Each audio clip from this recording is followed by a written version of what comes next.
Hey, scholars, happy Monday. Hope you had a great weekend, and thank you for joining me again on my YouTube channel. As you can see, my subscribers are going through the roof because we were at 88% turn-in rate this weekend. This is not only are we this close to 90%, but this was the first time in 6th or 7th grade that the turn-in rate over the weekend has gone up. So 7th grade continues to blow your teacher's mind, and really people across all the teachers from all the different grades across the organization are like, wow, what is going on with 7th grade?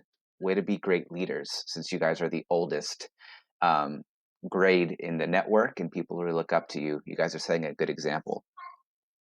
Let's look over our work from Friday. So this was the chapters 1 through 3 kind of recap to make sure you were good to go on the main events and the characters. So take a second to make this window smaller, pull up the work that got returned to you. And the first thing we're going to do is focus in on number 2 before I go over the other answers. Your push over the weekend on this assignment was to practice embedding your evidence, right? So I want to just kind of compare 2 different examples.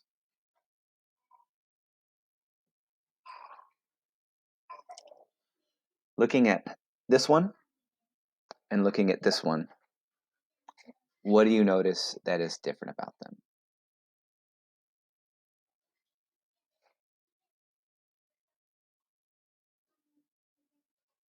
Besides the fact that the one on the right is longer, you'll also notice that the one on the right embeds evidence. Okay, so let's actually take a second to kind of break this down.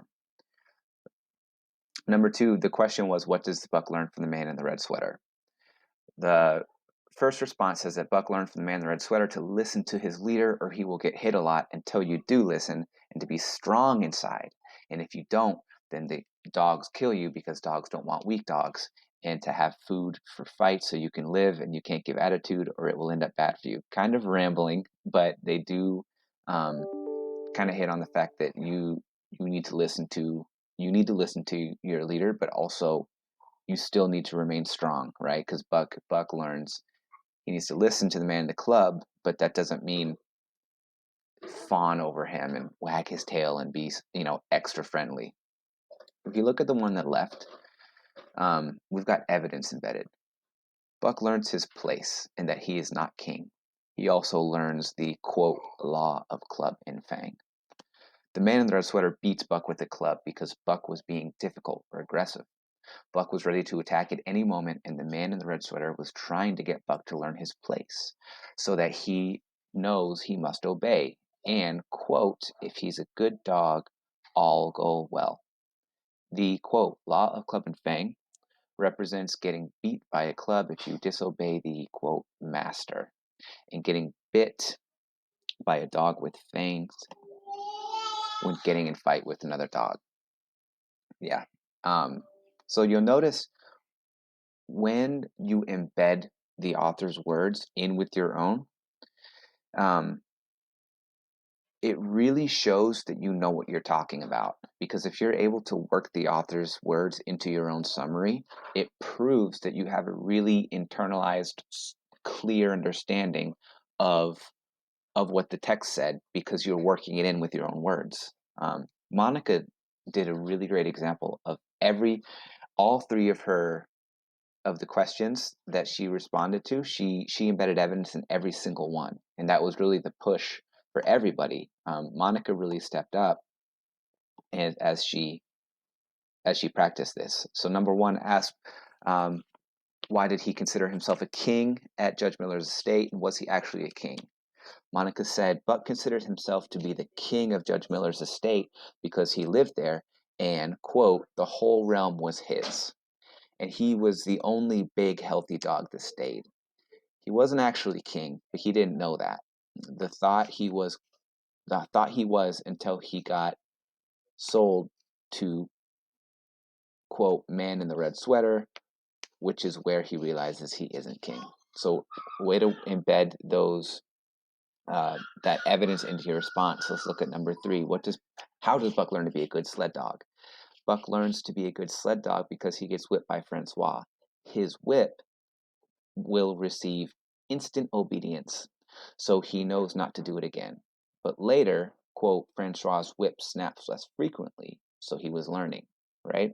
Really good job, Monica, of embedding your evidence in with your own words. Again, it just shows that you know what you're talking about. It also shows that you're on the right track, because if you can work the authors into your own, it means you understood the order of events and how things went down. Let's look at Monica's matching answers. The only ones she got mixed up were Perrault and Francois, which is totally fine because they're super similar characters. All right, the older, more experienced dog on Buck's team with one eye, that would be Sol X. The clever, sometimes lazy dog, often called the malingerer, that's the one I worked through in the example, that's Pike. The French Canadian mail driver who buys Buck, that was actually Perrault. A powerful dog, half St. Bernard, half sheepdog, stolen from the California estate and sold as a sled dog, that would be our main character, Buck. Buck's arch rival, that was Spitz. The mail driver's partner, that would be Francois. Buck's original companion, the one that was killed the first day at Daya Beach, was Curly, and Buck's other friend from the boat, who prefers to keep to himself, that's our friend Dave. All right. Today, again, no new pages today, because today is going to be your chance at answering that same prompt for the one that we color-coded the exemplar. The prompt is, what has enabled Buck to transform from king of Judge Miller's estate to head dog of the sled team? In order to receive full credit, evaluate London's craft and use evidence from at least 2 sections of the text provided.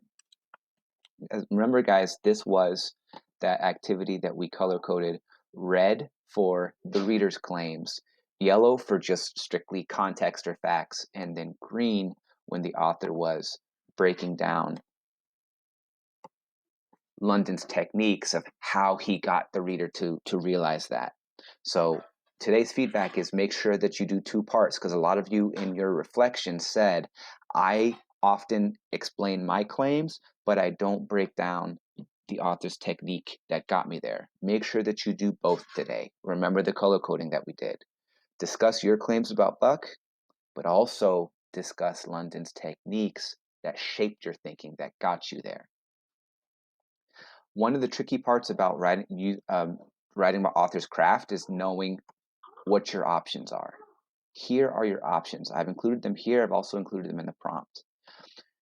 If you're wondering, well, how am I going to break down how London's technique shaped my claims? Here are 3 options that you could focus on. Remember, this is a prompt about transforming, so you should have evidence from early in the book, and then more recent evidence that show the change, right? So some things that you could focus on, comparing how he was at the beginning to how he is by chapter 3. You could compare the relationship that Buck has with other characters. This could be Buck's relationships to other dogs, or it could be Buck's relationship to humans, right? What's different about the 2? How do they show how he went from being king of the estate to the actual head dog of the sled team? You could focus on the way that Buck is described. How is he described at the beginning of the book compared to how is he described to where we're at now? Look for a change there. Focus on the author's words that he uses to describe Buck. You could also focus on Buck's thoughts and Buck's beliefs, right? What does Buck believe about people or about life at the beginning of the book? And now in the new section, what does he believe? So you can you can focus in on those words. Either one, they should be quotes, and you could show how did London, by doing these things, show you how Buck is transformed. So these options are listed right here in your prompt. And to help you out even more, I went through the book and I found some of the key sections that will help you have a before and after picture. So pages 5, 6, pages 5 and 6 is a really good section to look at for how Buck was when he was king of the estate. So read through.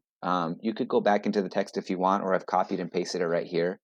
Read through these and see if you find some evidence, some descriptions that London gave that really point out what you want to point out about what Buck was like when he was the king of the estate.